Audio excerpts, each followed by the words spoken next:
येडेश्वरी मंदिर पशी आलेलो येरमाळ्यामध्ये. तर दीपक पाटील जे आहे तर मोफत श्रावण महिना संपल्यामुळं मोफत अन्नदान केलेलं आहे. की दीपक पाटील जे आहेत मी मला चिप्स बी खायला दिलेलं आहे, त्यांनी टेस्ट करून बघा म्हणून. चिप्स वगैरे काय नाही बरं का, फक्त अन्नदान केलेलं आहे. दाल राईस हे आपण विचारू दीपक जी पाटील जे आहेत त्यांना आपण विचारू कशा संदर्भात केले कशासाठी नाही ते दीपक पाटीलला विचारू आपण. दीपक सांगा. श्रावण महिना संपल्यामुळे केलेला आहे. तर दीपकचे मित्र कंपनी आहेत त्या मित्र कंपनीला पण विचारू आपण. त्यांना काय नाव तुमचं? दिनेश तोडकरे. दिनेश तोडकरी ह्यांना बी विचारू आपण. दिनेश तोडकरीला विचारू कसं काय नियोजन केलं कसं नाही. दिनेश तोडकरी. एकच नंबर. क्वालिटी बघा इकडं. क्वांटिटी बघा. बर काय केला तुम्ही? काय काय केला? इकडे इकडे दाखवा. काय काय केला? हे बघा शिरा. याला म्हणतात शिरा. शिरा आणि अजून काय काय केला? याच्यामध्ये बघा दाल. दाल अजून बघायचं तर तिकडे आहे आणि राणी. ही जी केला तुम्ही कशासाठी केलता? महाप्रसाद वाटप. अन्नदान करण्यासाठी.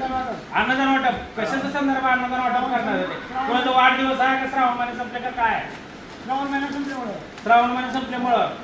बघा मित्रांनो, श्रावण महिना संपल्यामुळं कर्ज उद्याचा दिवस असल्यामुळं आज सगळ्याला गोड करून महाप्रसादचा लाभ दिलेला आहे येडेश्वरी मंदिर पशी. तर श्रीनिवासचे हॉटेलचे मालक दीपक पाटील ही येरमाळ्यामध्ये येरमाळ्याचं मंदिर आहे दाखोई. येरमाळ्याचं मंदिरापासून दीपक श्रीनिवास हॉटेल ते दीपकची जी पाटील आहेत ती मालक आहेत. कधी बी आवर्जून माझे जेवढे फॅन फॉलो आहेत आवर्जून भेट ह्या माणसाची भेटणे अशी आवर्जून येऊन भेट घेणे. दीपक पाटीलला विचारू आपण. हीच मालक आहेत.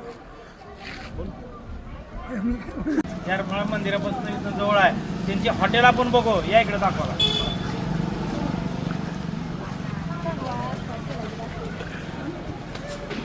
Hotel fast kilo. श्रीनिवास हॉटेलचे मालक दीपक पाटील जे आहेत ना स्वतःहून वैयक्तिक मोफत अन्नदान केलेलं आहे फक्त श्रावण महिना संपल्यामुळं.